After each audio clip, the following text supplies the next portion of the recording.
YTN 라디오 남부기음 프로젝트 이거야 원. 우리의 소원은 되소. 우리의 소원은 되소. 꿈에도 소원은. 한국명은 김인수, 리처드 캠. 그 당시에 유엔군을 도와서 일을 했습니다. 미 8군 8240 특수부대에 입대했습니다. 하라는 사람이 나가서 역사를 등고할 증인이다. 그를 전쟁을 하지 않고 잘 살 수 있는 세계를 만들어야 한다는 것입니다. 남북을 이어주는 사람 사는 이야기, 평화통일 스토리텔러 김우성입니다. 조금 전 들었던 목소리 주인공 6.25 한국전쟁에 미군으로 참전한 한국계 미국인 리차드 할아버지였습니다. 요즘 북한 그리고 통일 관련 이야기하려면 참 무겁죠. 세상이 어렵습니다. 침략의 야욕을 막아내기 위해서 전쟁터에서 젊은 군인들이 마주했던 현실 무섭고 끔찍했습니다. 전쟁 일으키지 말고 전쟁 없이 잘 살아야 된다라는 이 참전 군인의 말 귓가에 맴돕니다. 요즘처럼 또 뉴스에 그런 위기가 보도되는 때도 없죠. 평화는 전쟁의 반대편이 아니라 전쟁을 막을 수 있는 가장 우선적인, 가장 앞에 있는 일이다라는 생각도 해봅니다. 오늘도 따뜻한 이야기 준비했습니다. 그 이야기로 전쟁이 아니라 평화 상상해 볼 수 있을 것 같은데요. 이야기로 먼저 만나는 평화통일, 언젠가 남과 북이 함께 들을 라디오. 여기는 서울 FM 94.5MHz YTN 라디오입니다.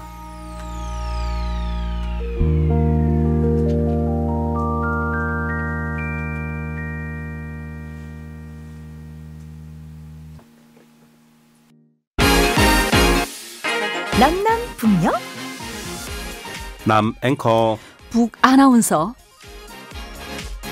결의말 뉴스. 네, 같은 듯 다른 말, 결국 같은 민족, 같은 사람인데요. 괜찮아요. 이롭습니다. 네, 소통을 위한 작은 발걸음, 결의말 뉴스 시간입니다. 오늘도 결의말 뉴스 함께하고 있는 방송원 주영 씨 함께하고 있습니다. 어서 오십시오. 안녕하세요, 김우성 앵커님. 네.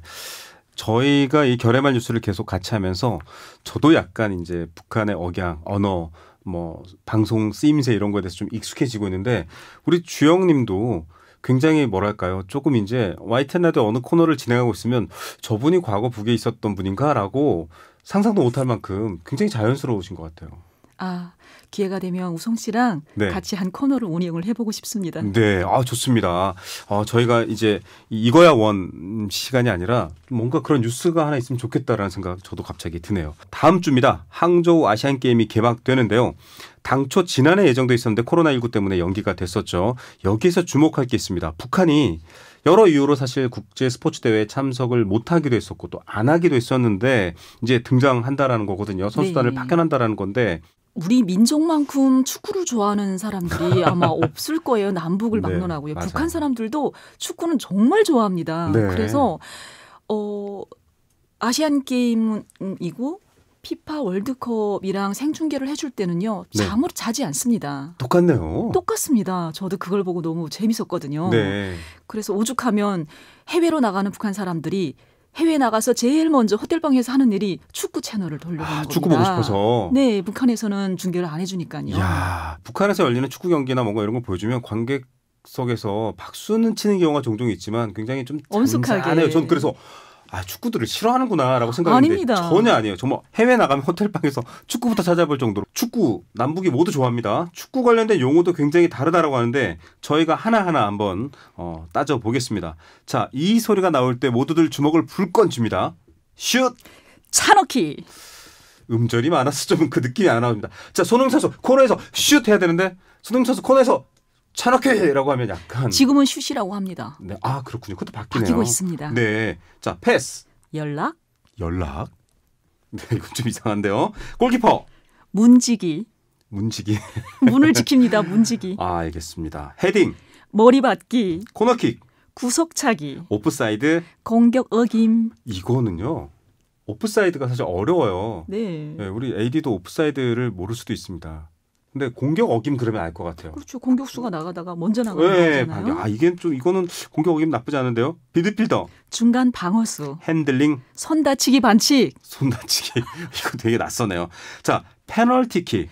11m 벌차기.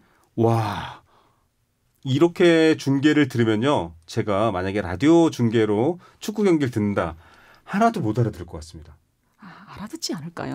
자, 그럼 제가 한번 연습을 해볼게요. 네. 제가 요즘 이강인 선수가 이제 한국에서 굉장히 축구 사랑 많이 받고 있는데 네. 이강인 선수의 경기를 가상으로 제가 한번 읽어보겠습니다. 이거를 북한 스포츠 공식 용어로 우리 북한 너무 힘들어요. 방송원 주영 씨, 이거 저희가 너무 고생만 시켜드리는 것 같아서 죄송하지만 어쩔 수 없습니다. 청취자들은 즐거워하시거든요.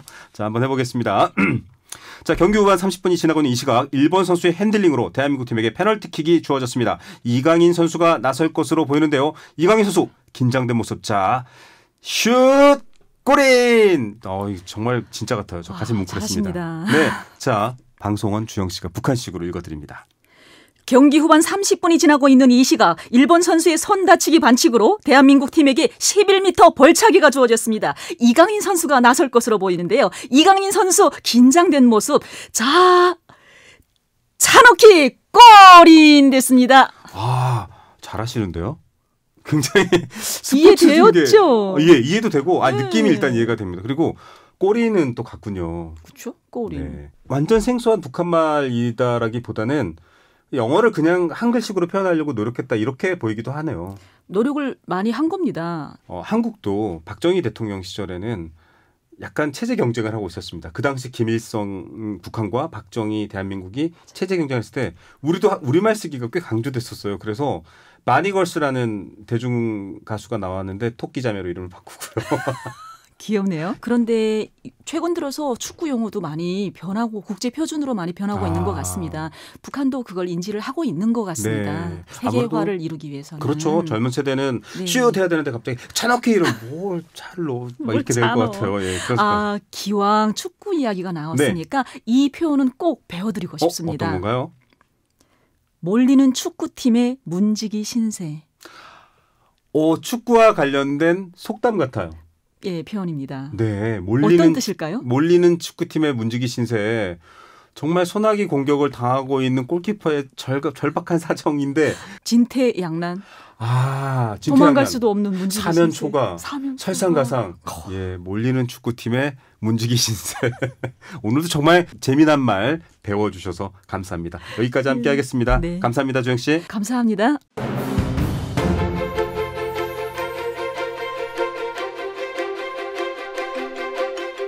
남과 북을 이어주는 열리지.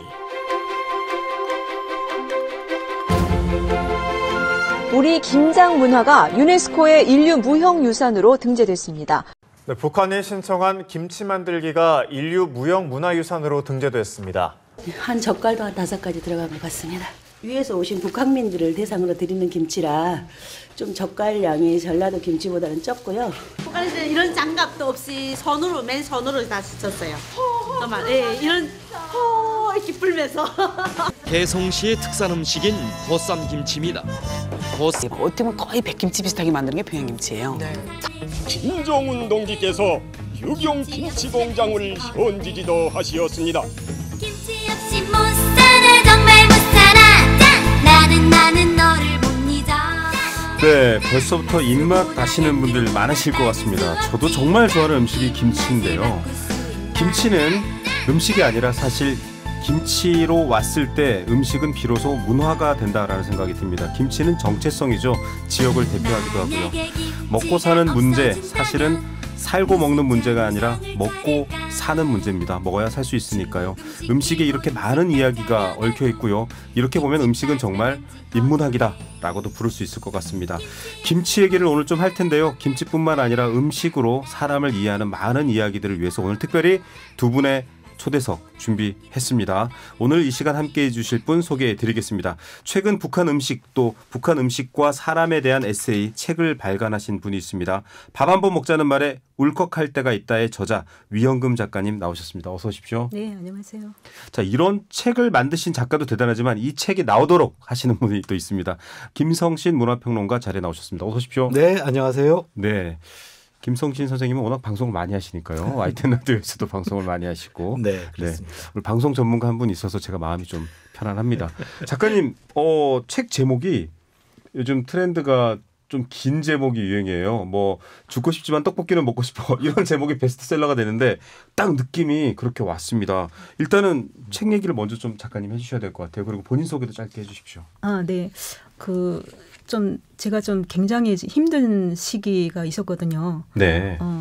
외롭고 또 고독하고 또 어디도 이제 갈 곳이 없는 그런 이제 힘든 시간이 있었어요.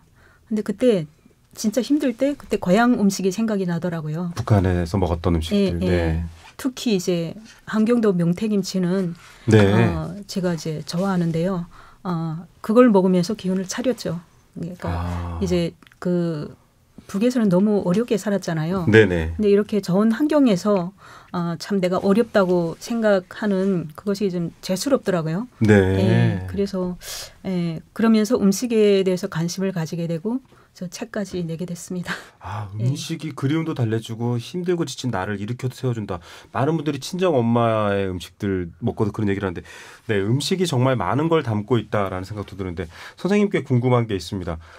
이렇게 말로 하거나 뭐 방송 뭐 이렇게 스쳐 지나가듯 얘기하는 게 아니라 책으로 정제돼서 음식과 경험과 삶에 대한 이야기 뭐 뿐만 아니라 다른 다양한 주제가 있겠지만 뭐 남북을 위해서도 꼭 필요한 것 같기도 하고요. 네, 그렇습니다.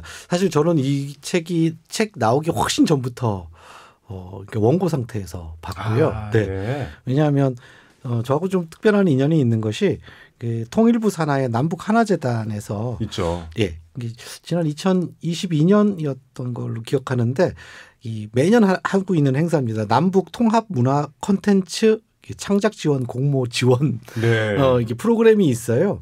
여기 이제 제가 최근에 계속 심사위원으로 들어가거든요. 심사를 보러 들어갔다가 깜짝 놀랐어요. 원고의 완성도가 너무 높은 거예요. 너무 글을 좋아요. 잘 쓰기도 하셨고 기획 컨셉도 좋고 감동도 있고 또 거기다가 이 북한 음식 먹어볼 수 있는 이 실용성도 있고 그래서 제가 그때 도와드릴게요 이랬더니 그걸 기억하고 계시다가 한 몇 개월 지나서 실제로 저한테 전화를 주셨어요. 그래서 그렇게 해서 책을 내게 됐죠. 사실 글쓰기는 박사님이시니까요. 북한학 박사신데요. 음식 얘기를 하면서 사실 아까 저는 기운도 없고 마음도 안 좋은데 명태김치 먹고 기운 냈다 이 말에서 정말 음식이 사람을 살리는 거라가 아니라 명태김치는 무슨 맛이지? 죄송합니다. 제가 좀 1차원적이었는데요. 김치 얘기를 좀 해야 될 것 같습니다. 왜냐하면 김치는 이를테면 이럴 수도 있어요. 김치 없인 못 살아 이 노래도 앞에 들었지만 김치는 한국인한테 약간 정체성 같은 거거든요. 그래서 김치가 우리나라 거야라고 일본이나 다른 나라가 말하면 발끈하지 않습니까? 음식이 아닌 거죠. 그래서 묻고 싶은 건 어떤 김치를 가장 좋아하시는지부터 물어봐야 될 것 같습니다. 당연히 함경도 명태김치를 제일 좋아하죠. 네. 내가 익숙한 김치. 선생님은요? 저는 고향이 서울인데요. 네네. 부모님이 이제 경상도 쪽이시니까 이제 주로 그쪽을 어릴 때부터 먹어와서 경상도식 김치를 좋아하는데 다 다르거든요. 네, 조금씩 다 다른데. 심지어 집집마다 다릅니다. 그래서 저는 대구 쪽 김치를 좋아합니다. 명태김치 궁금한데요. 이거 뭐 어떻게 생긴 김치입니까? 이제 명태를 넣고 만든 김치를 함경도 명태김치라고 하는데요. 저희가 북한에 있을 때 거의 이제 이게 함경도 명태김치를 반년 식량으로 먹었거든요. 명태를 가공해서 김장하기 전에 하루 이틀 전에 그 양념을 해서 재워놓습니다. 먼저 재워놓습니다. 그리고 김장하는 날 같이 배추와 버무리는데 그 이유는 배추와 물을 배추와 이 그 명태를 같이 버무리면 이 속도가 발효 속도가 맞지 않습니다. 이렇게 그 생선이 조금 늦거든요. 그렇죠. 그래서 그때 같이 버무려서 김장을 해서 덕에다 놓고 한 3, 4일 지나면 그러면 이제 그 좀 내려가거든요. 김장이 좀 내려가요. 그러면 이제 육수나 그런 이제 물을 이제 만들어서 삼삼한 소금물을 만들어서 이제 붓습니다. 그러니까 남한 김치와 다른 게 이제 북쪽에는 물을 좀 많이 넣거든요. 그리고 그 물로 국수도 이제 먹기 때문에 물이 좀 많습니다. 그래서 쫑한 맛이 나는데 그 쫑한 맛은 이제 무가 많이 들어가기 때문에 남한보다 무를 많이 넣고 북쪽의 무가 좀 답니다. 그래서 그 쫑한 맛이 납니다. 이게 예. 저는 이 설명을 네. 사실 저도 명태 그 김치가 궁금해서 네. 지금 말씀대로 명태 김치 같은 경우에 쓰는 명태와 발효 속도 때문에 그게 철칙이더라고요. 네. 최소한 2, 3일은 명태가 먼저 예. 발효가 시작돼야 되고 이렇게 해서 합쳐져야 되는데 그 김장하거나 뭐 김치 담글 때 기본적으로 3, 4일은 걸린다는 얘기잖아요. 그렇죠. 몇 달을 먹잖아요. 아까 예. 반년식량이라고 하셨는데 예. 처음에 그 맛과 중간에 딱 적숙기의 맛과 나중에 이제 묵은지가 되면 또 이렇게 저렇게 먹습니다. 시간을 가르쳐주는 음식 같은데 궁금한 게 있습니다. 쩡한 맛이라고 했는데 사실 북한이나 황해도 오신 분들도 그렇고 저도 이제 황해도에서 오신 분들도 알고 있는데 쩡한 맛 이런 표현 하는데 시원한 느낌이 드는데 사실은 도무지 모르겠습니다. 안 먹어봐서. 선생님 드셔보셨죠? 자, 대구 김치를 먹는 서울 김성희 선생님. 명태 김치 무슨 맛인가요? 야, 그거 어떻게 설명하죠? 근데 정말 쩡하다라는 표현이 저는 정말 완벽한 표현이라는 생각이 들어요. 네. 예, 그거는 근데 그냥 맛을 보지 않고 그냥 쩡하다라는 우리에게 생소한 표현부터 들으면 아마 좀 그러니까요. 궁금하실 수 있는데 시원하면서도 후련해지는 느낌이 함께 있다라는 거죠. 네, 그래서 깔끔하네요, 뭔가. 예, 그래서 혀끝만 이렇게 감동시키는 것이 아니라 네. 이렇게 심정적으로 마음까지 가슴까지 시원하게 만들어주는 이런 느낌이 있거든요. 그래서 아마 쩡하다 이렇게 표현하지 않나 싶어요. 동해 바다를 끼고 있잖아요. 네. 그러면 저는 물론 이제 속초에도 함경도에서 오신 분들이 아바이마를 만들었지만 이 바다를 보면 시원하고 뭔가 짭조름한데 가슴이 뻥 뚫리는 느낌. 네. 그래서 저는 명태 김치를 먹으면 우리 위원금 작가님께서는 고향 바다에 왔다 이런 느낌인데 명태 김치 먹을 때 생각나는 사람. 정말 울컥하는데요. 네. 명태 김치 하면 저희 가족이 먹었던 가족이 정말 호기지게 먹었던 또 맛있게 먹었던 그리고 담궜던 그 기억이 다 생각이 나죠. 그러니까 명태 김치는 정말 그리움과 추억인 것 같습니다. 네. 제가 또 그런 얘기도 들었어요. 이 김치가 왜 우리만 하더라도 이미 생활 속에서 김치를 담는 양이 전체적으로 작아졌어요. 맞습니다. 많이 먹지 않는다라는 말도 있고요. 예. 근데 지금 이제 온 가족이 같이 먹는다 이런 네. 말씀을 하셨잖아요. 근데 정말 어마어마하게 김치를 담더라고요. 그래서 뭐 이렇게 이웃 마을 맷집에서 김장을 함께 담는다 할 때 아예 뭐 거의 트럭 한 트럭 정도 해서 막 500포기 뭐 이런 식으로 김장을 하시더라고요. 네. 그래서 우리하고는 아예 김장의 그 어떤 의미도 다르고 규모도 다르고. 예. 그러니까 명태라는 뭐 유명한 노래도 있지만 들어보면은 이 명태가 나는 함경도 지방에서 명태김치 담글 때는 마을 축제였겠네요. 예.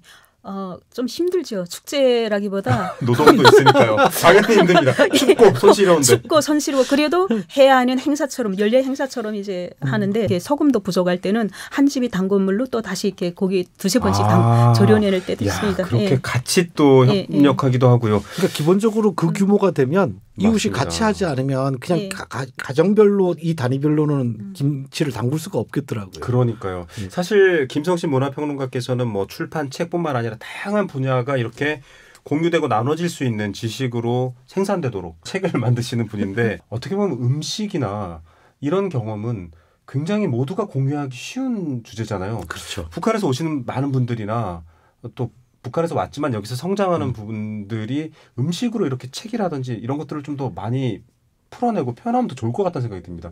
그렇죠. 예.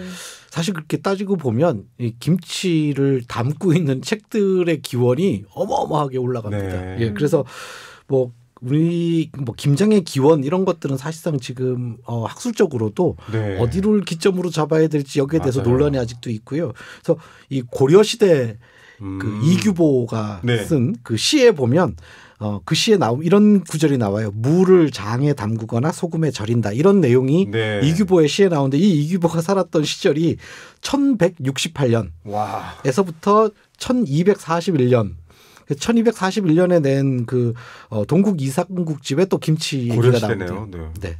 그러니까 지금 어마어마한 그 역사성을 가지고 있거든요. 새친에도 궁금하고 또 영채 김치는 정말 이걸 읽으면서 먹고 싶어 미치겠네. 제가 음식 욕심이 많은 게 아닌데요. 정말 이게 무슨 맛일까? 쌉싸름해. 뭔가 갓김치 비슷할 거라고 하면서도 정말 궁금했습니다. 책 보시면 아실 텐데 영채 김치부터 좀 소개해 주세요. 저 영채 김치는 저는 중부 지역이 이제 제 고향이거든요. 네네. 근데 거기에는 영채가 없습니다.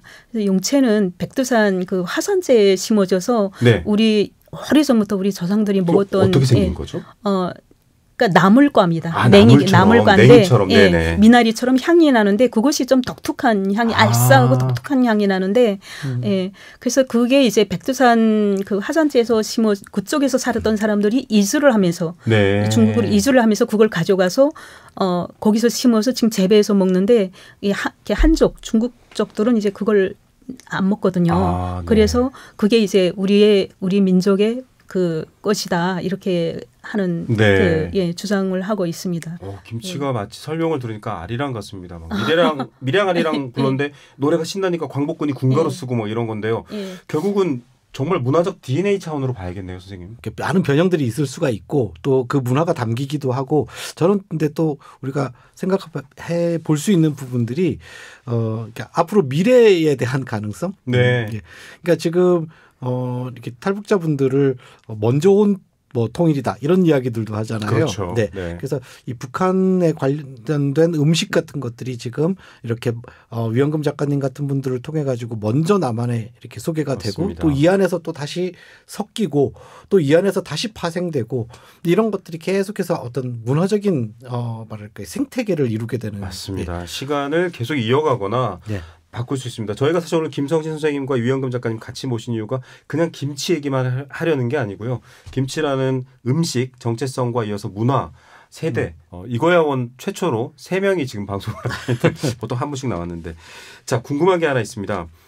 작가님 책에서도 여러 가지 이 내용이 있는데 저희가 이제 김장 문화를 좀 봐야 되긴 하는데 그 문화를 보기 전에 김장에 관련된 책 일부분을 좀 작가님 목소리로 읽어주시죠. 네, 남북이 분단되어 오랜 시간이 지났어도 김치를 좋아하는 음식 문화는 변하지 않았다. 사람들이 어울려 함께 담그지 않으면 할 수가 없기에 공동 수도가에 모여서 품앗이처럼 이 집 저 집 돌아가며 김장했다. 니네 집 김치가 맛있네 하고 채점하면서 먹었다. 쩡한 맛, 가슴을 간통하는 이 맛은 몸이 기억하는 언어다. 김치의 맛이 언어다 이렇게 표현하는 위원금 작가 얘기였습니다. 사실 그래서 우리가 꼭 말과 정치로 소통하지 않더라도요. 남과 북의 이 장벽은 서로 소통할 수 있는 언어가 이렇게 많습니다. 이게 좀 남과 북의 김장도 다를 것 같은데 여기 와서도 이제 김장을 하셨나요? 1월 중순이나 2월 달에 열면 이렇게 살얼음이 가 있거든요. 어떤 데는 이만큼 얼었을 때 있습니다. 그 안에 이제 김치물이 3번 올라갔다 내려오면 발효됐다고 하거든요. 이렇게 있는데 정말 신비하고 그 정말 너무나도 이제 그렇죠. 살아있죠 정말. 그걸 먹고자 하는 그 마음이 그래서 눈 오는 날에 꺼내서 서령에다 담아가지고 저기 장독대에서 김치 좀 가져와 이러면 꺼내러 간 사람이 일단 특권이 있잖아요. 한 줄 쭉 찢어서 맛볼 수 있는 정말 계속 얘기하는 내내 언어나 문화가 아니라 저는 계속 배가 고픕니다. 너무 맛있겠는데 살얼음이 얼었다는 것에서 더 입맛이 돌았습니다. 이 위원금 작가님과 이제 이 책이 이제 굉장히 중요한 하나의 어떤 특별한 지점을 가지고 있는 것이 그러니까 보통 지금까지는 북에서 오신 분들 중에서 음식점 하시는 분들이 굉장히 많았잖아요. 그렇죠. 위원금 작가님은 지금 음식점을 하시는 분이 아니거든요. 맞아요. 잠깐하시죠. 그래서 어떤 차이가 있나 하면 본인이 음식점을 하고 있지 않기 때문에 본인이 경험한 북한의 음식 이걸 더 온전히 연구하는 입장에 있거든요. 그러니까 말하자면 일종의 스탠다드 기준을 계속해서 제공해 줄 수 있다라는 측면이 있죠. 그렇죠. 그리고 또 사실은 뭐 백석 시인도 머릿속에 막 지나가는데요. 이렇게 글로 공감 가게끔 음식을 문화적으로 경험으로서 표현해 놓으면 사실은 직접 맛보는 것과는 또 다른 세계가 열리잖아요. 언어로서. 그렇죠. 아까 김치가 언어다라고 말씀하셨는데 통일이나 분단이나 탈북이나 사람들이 부르는 무언가도 생존의 인문학이다. 먹고 살려고. 내가 먹었더니 내가 살아나네. 이건 것 같다라는 생각도 들어요. 계속 또 이렇게 글을 쓰고 김치 얘기뿐만 아니라 다양한 작업을 하실 것 같거든요. 앞으로의 계획도 좀 궁금합니다. 저는 글을 계속 쓰고 싶습니다. 그러니까 내가 힘든 걸 글로 풀어내고 다른 사람이 읽어주고 또 이렇게 공감해 준다는 게 저한테는 삶의 활력소가 되는 것입니다. 그리고 또 욕심이 있다면 저는 영린에 있는데 영린에 이제 함경도 명태김치 공장을 좀 짓고 싶은 꿈이 있습니다. 구매하겠습니다. 미리 예약 좀 할게요. 뭐 탈북 작가인가 보다 이렇게 생각하실 수도 있겠지만 저는 좀 다른 위상이 있다고 생각해요. 탈북과 관련돼 있는 문화 콘텐츠들의 수준이 네. 이만큼 올라간 거죠. 이야. 그래서 이제는 그 기대치들을 만들어내는 데 있어서 위영금 작가님이 굉장히 중요한 지금 역할을 하고 계시는 거고요. 네. 그러니까 내가 정말 살고 싶은 삶, 이렇게 살아야 되겠다고 마음먹은 삶, 좀 더 자유로운 삶, 민주주의가 있는 삶, 말하자면 이런 삶에 대한 신념을 가지고 내가 그 길을 위해서 목숨을 걸어본 적 있나? 나는 그래 본 적 있나? 근데 이분들은 다 그렇게 왔죠. 하신 분들이잖아요. 그러면 이분들에 대한 어떤 그 용감함이라든지 이런 부분들에 대한 존중, 존경 이러한 부분, 존경심 이런 것들이 저는 먼저 전제가 되면 참 좋겠다라는 생각이 들어요. 그래서 북한의 음식도 그렇고 문화도 그렇고 이런 부분들에 대해서도 그저 그냥 되게 신기하네 이런 관점에서 조금 한 걸음만 더 들어가서 존중하는 마음으로 이분들의 어떤 이야기들을 좀 경청해 보면 어떨까라는 생각이 듭니다. 우리 안에 들어와 있는 이제는 꽤나 우리가 같이 공유하고 생각할 문화가 되었다. 우리의 한 부분이 되었다라는 김성진 선생님의 분석. 저도 동의하고 맞는 것 같습니다. 언제 밥 한번 먹자고 말씀드리고 싶네요. 오늘 밥 얘기, 김치 얘기로 입맛 돋을 줄 알았는데 끝은 또 묵직하게 생각할 거리를 남겨뒀습니다. 두 분 말씀 오늘 잘 들었습니다. 감사합니다. 네, 고맙습니다. 네, 위영금 작가, 김성신 문화평론가와 함께했습니다.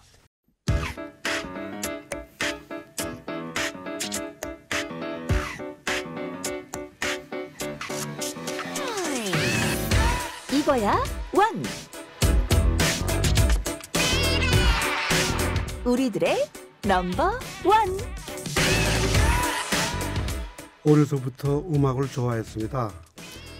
황해남도 주둔 사군단에 입대해 성인용 임무로 피아노와 아코디언 연주를 하게 됐습니다. 북한에선 피아노를 원한다고 아무나 할 수 있는 악기가 아니기에 기뻤습니다. 하지만 북한 체제에 대한 배신감이 점점 커졌습니다.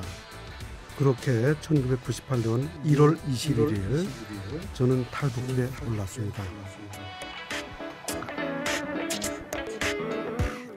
네, 현재를 살아가는 북한 이탈 주민의 목소리에 귀를 기울이는 시간 넘버원.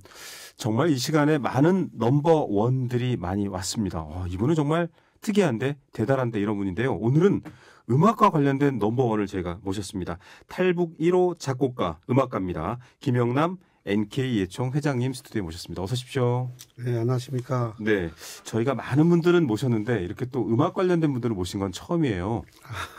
네, 간단히 자기소개 좀 한번 해주시죠. 네, 저는 북한에서 이제 음악 활동을 하다 1998년 온 가족과 함께 탈북하여 중국에서 생활하다가 2002년에 우리 월드컵 하는 해 그때 이제 한국에 정착하게 됐습니다. 네. 북한 내에서는 음악을 한다 이러면 사실 굉장히 좀 뭐랄까요, 특수한 계급이잖아요. 그래서 굳이 거기도 좋지 않나 싶은데 그래도 이쪽으로 오게 되었어요. 물론 이제 그 음악이라고 하면 이제 좀 특별한 이제 그런 이 종류면서도 성분과 토대가 좋고 이제 이런 분들은 좀 쉽게 접할 수는 있겠지만은 실제 그 재능이 있는 분들이 있을 수 있잖아요. 네네. 그러니까 그게 이제 좀 약간 좀 아이러니 하죠. 특별히 이제 피아노를 이제 그 보지 못한 사람들도 아마 많을 거예요. 피아노 실물을 못 본 분들도 많은 것이군요. 예. 그래서 이제 음악을 이제 작곡을 하고 이제 큰 음악가가 이제 되려고 하면 꼭 이제 건반악기 이제 피아노를 배워야 되는데 그래서 이제 피아노는 이제 학교 때는 꿈을 못 꾸는 거죠. 그래서 이제 오늘 이제 학교 다닐 때는 학교 이제 음악 수업과 그다음에 이제 좀 접할 수 있는 게 좀 아코디언 쪽이에요. 이제 아코디언도 좀 정말 백이 있으면 좋은데 백이 없으면 음악 선생님한테 정말 졸라서 이렇게 이제 사종을 해서 이제 배우게 되죠. 병사 시절에 이제 작곡을 해서 중창을 이제 여성 중창을 이제 만들게 됩니다. 그래서 이제 만들어서 그게 이제 당선이 됐어요. 이야, 상 받으셨네요. 부족하든 간에 어쨌든 음악을 만드셨고 그걸로 많은 국가 단위 경쟁에서 상도 받으셨습니다. 실력 있는 음악가고 북한에서도 음악 활동을 할 수 있으면 그럼 북한에서 대접을 잘 받을 거 아닐까? 그것도 국주에 따라서 이 창작가들은 이게 물론 이제 그 김정일 때는 좀 괜찮다고 했지만은 그게 그러나 중산층에 들어가겠냐 하여튼 그런 쪽입니다. 그 지방에 이제는 창작가들은 그 많이 좀 힘든 그런 상태라고 생각하면 됩니다. 그럼 여기 와서도 일단은 작곡하시고 음악도 발표하시고 그러시는 건가요? 그렇게 됐죠. 그래서 이제 바닥 생활을 좀 해야 되겠다 해가지고 제가 거기 이제 됐으면 바닥 이제 생활이요.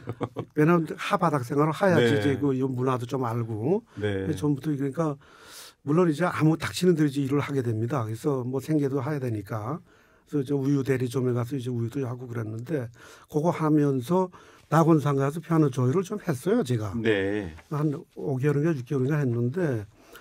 근데 그거 해가지고는 도무지 제가 4인 가족인데 이 생활이 안 되는 거 이제 그것도 이제 보이더라고요. 네네. 그래서 이제 그 낙원상가 그 악기 상가에 아코디언 네네. 그 가게 가니까 아코디언이 너무 비싼 거예요. 피아노보다 더 비싼 거예요. 그러니까 1,000만 원, 2,000만 원, 3,000만 원짜리 있는데 이게 너무 비싼데 그래도 한번 뭐 연주 한 번씩 해볼 수 있으니까 해보래요. 네. 그래서 해서 내가 저는 이제 뭐 했으니까 화음도 네. 짓고 이제 하니까. 거기 이제 그 사장님께서 보고 선생님 이거 하게 되면 이거 돈 벌 수 있다 나고 그러는 거예요. 그래서 네. 무슨 돈을 보내야니까 아예 아코디언 선생님이 부족하다. 그럼 이제 남한 사람들 가르쳐야 되는데 남한 음악을 모르잖아요. 네. 고등중학교, 중학교 있는 책들을 좀 확보를 좀 하고 독서실에 가서 좀 확보를 하고 해서 거기서 이제 동료들 다 이제 수집을 했죠. 독학하신 거네요, 또. 또 그렇죠. 그래서 나만의 이제 정서와 나만의 이제 음악을 내가 지금 이해하는 데는 10년이 걸렸다고. 네. 사본대학도 나왔으니까 그래서 책이 하는 건 문제가 없으니까 일주일 만에 76강의를 만들었어요, 제가. 예. 많이 알려지기 시작했는데 그때도 계속 이제 오버를 시켰는데 저한테 아마 뮤직필드에서 배운 분들 한 몇천 명 이제 될 겁니다. 그래서 그걸 이어서 아코디언 겹을 만들고 여러 가지 장르로 해가지고 9건을 만들었죠. 예. 정말 여기 와서도 그냥 생계를 위한 일부터 시작해서 결국은 어떻게든 음악으로 북한에서도 여건이 안 좋았지만 어떻게든 결국 음악으로 상까지 받을 만큼 결국은 음악을 향해 계속 그 길이 이어져 왔고 또 이어가시는 것 같습니다. 북한 음악은 좀 딱딱하고 네네. 행진조며 그래도 경쾌해요. 네. 우리 남한 음악은 부드럽고 네. 정서적이고. 뭔가 추상적인데 많은 분들이 끄떡끄떡 하실 것 같습니다. 저는 이제 제가 알고 있었던 거는 이제 사랑의 미로하고 이제 만남 정도만 알고 있었습니다. 근데 너무 좋더라고요. 그러니까요. 뭐 음악에는 국경이 없지 않습니까? 그렇죠. 하물며 남북이 있을까요? 그러니까 남과 북을 모두 경험한 김영남 음악가의 인생을 노래하는 작품 하나를 만약에 만든다라고 하면 어떤 제목이 어떤 느낌일까요? 짧게 부탁드립니다. 지금까지는 제가 그 탈북민들이 이제 한가 네. 그런 거에 대해서 지금 이번에 발표했습니다. 네. 저희는 이제 어찌됐든 여기서 정착을 해서 네. 기쁜 마음으로 이제 고향에 갈 수 있는 네. 그런 좀 그러니까 좀 낙천적인 그런 노래를 작곡하고 싶습니다. 뭔가 따뜻한 희망의 음악을 만들 것 같습니다. 또 음원 사이트나 유튜브에서 검색하면은 음악을 들어볼 수 있는 거죠? 있죠. 네네. 유튜브 다 올랐어요. 음악가 탈북 1호 작곡가 김영남 선생님의 음악도 많은 분들 또 사랑하고 들어보시면 좋을 것 같습니다. 오늘 귀한 시간 감사드립니다. 예, 감사합니다. 네.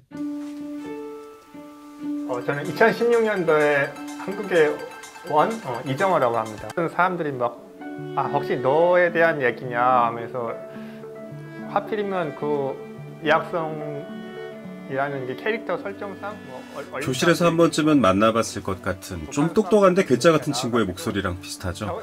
최민식 배우가 주연했던 영화 이상한 나라의 수학자, 본인의 이야기일 것 같다라고 하는데요. 그 현실판으로 지목된 젊은 수학자 이정호입니다. 생각. 그냥 공식 한 줄 딸랑 외워서 풀어버리면 절대 친해질 수가 없는 거예요. 나중에 어찌 될지 모르는 거잖아요. 수학도 어찌 될지 모릅니다. 그걸 풀기 전까지는 수학을 잘해도 탈북이라는 이름표가 붙는 현실이지만 이 복잡한 세상에도 공식은 없고 풀어가야 하는 의지와 이야기만 있다. 그게 가장 중요하다라고 합니다. 실제로는 공식이 없어요. 그걸 만들어 가는 거지, 공식을. 인생에도 어떠한 공식들이 인간으로 태어났고 세상에 살고 있으니까 인류의 점 되는 일을 한번 해보자. 그게 최종 목표입니다. 네, 젊은 수학자의 이야기. 세상에 공식도 정답도 없다라는 말 같습니다. 평화가 공식이 되는 한반도 꿈꾸면서요. 영화 이상한 나라의 수학자 OST 중에서 한 곡 파이송 들려드리겠습니다. 지금까지 평화통일을 꿈꾸는 스토리텔러 김우성이었습니다. 이 프로그램은 방송통신위원회와 정보통신정책연구원이 함께합니다.